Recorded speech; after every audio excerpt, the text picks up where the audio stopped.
दोस्तों नमस्कार। राजनीति बदल रही है, संसद के भीतर भी और संसद के बाहर भी। राजनीति तो कांग्रेस की भी बदल गई और राजनीति के जरिए विपक्ष को साधने का हुनर भी इस दौर में बीजेपी का बदल चुका है। सही मायने में कहें तो ऐसी परिस्थिति इससे पहले बीजेपी के सामने कभी नहीं आई होगी कि जब वह देश प्रेम और राष्ट्रभक्ति का जिक्र करे तो ऐसे में उसकी राजनीति भोथरी दिखाई दे, और जिन बातों का वो जिक्र करे उस बातों पर इससे पहले कांग्रेस खामोश हो जाती थी। लेकिन इस बार उन्हीं बातों को कांग्रेस दोहराने से घबरा नहीं रही है।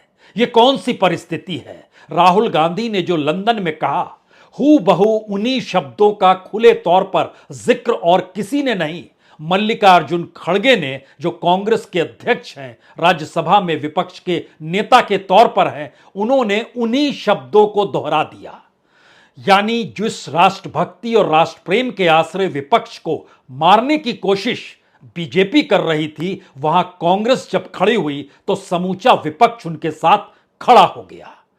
यानी जिन बातों को देशभक्ति और राष्ट्र प्रेम के छांव तले बीजेपी लाना चाहती है, उन्हीं बातों को हथियार बनाकर विपक्ष, वह भी कांग्रेस की अगुवाई में, और कांग्रेस वह भी मल्लिकार्जुन खड़गे की अगुवाई में खड़ी हो गई।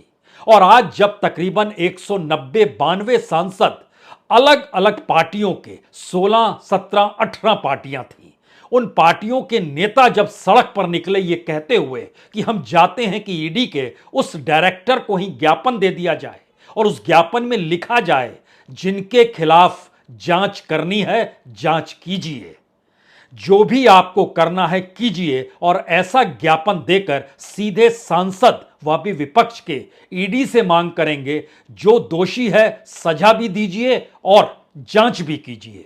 यह परिस्थिति आएगी बीजेपी ने नहीं सोचा था। तो धारा 144 पार्लियामेंट के उस दायरे में लग गई जो उस पूरे दायरे को बहुत सेंसिटिव और वीवीआईपी माना जाता है। महज 200 कदम ही चल पाए तमाम 200 सांसद और 2000 पुलिसकर्मियों की मौजूदगी ने उन्हें बतलाया कि 144 धारा लगी है तो 5 लोग भी जमा हो नहीं सकते हैं।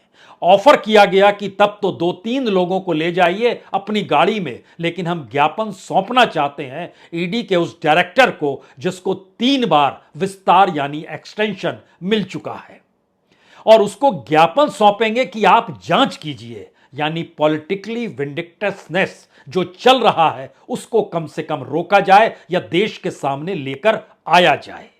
इन परिस्थितियों के बीच में असर क्या हो रहा है उसकी एक छवि लालू यादव, राबड़ी देवी और मीसा भारती, तीनों को सीबीआई ने जब आज बुलाया था कि नौकरी जो दी है आपने, जमीन लेकर दी है, उसमें उन्हें जमानत मिल गई और 5 मिनट के भीतर मामला निपट गया। सीबीआई ने कहा हम नहीं चाहते हैं इन्हें अपने अधीन रखना, यानी जमानत वो मांग रहे हैं तो जमानत दे दी जाए। यह किस परिस्थिति का असर है?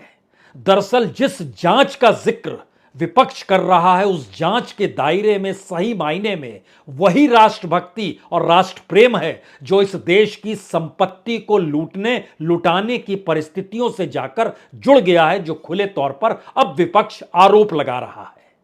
यानी मसला राहुल गांधी को घेरने का था, लेकिन बात उलट गई और अडानी कांड की जांच की दिशा में आ गई, जहां पर 5-6 परिस्थितियां ऐसी पहली बार उभरी है जो खुले तौर पर यह बता रही है कि अगर जांच हो जाए तो सरकार हिल जाएगी।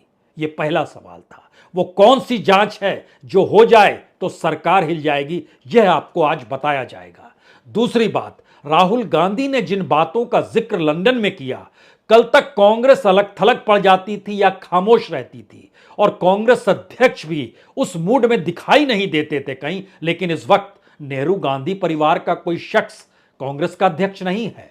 मल्लिकार्जुन खड़गे हैं, उम्र के लिहाज से तमाम सांसदों की उम्र से ज्यादा हैं। जिस समुदाय विशेष से आते हैं उस पर टीका टिप्पणी करना राजनीतिक तौर पर बहुत घातक होता है। वह दलित समुदाय से आते हैं। बीजेपी के सामने ये मुश्किल हालात हैं और नेहरू गांधी परिवार का कोई शख्स नहीं, यानी सोनिया नहीं, राहुल नहीं, प्रियंका नहीं, मैदान में कांग्रेस है, अगुवाई करते हुए मल्लिकार्जुन खड़गे हैं और पीछे समूचा विपक्ष आकर खड़ा है। और वह भी देशभक्ति का जिक्र इस अंदाज से कर रहा है कि इससे पहले अडानीज को क्यों कहना पड़ा कि हम दरअसल उस देश से जुड़े हुए हैं और आप देश पर हमला कर रहे हैं, जबकि वह सिर्फ एक स्कैम का मसला है।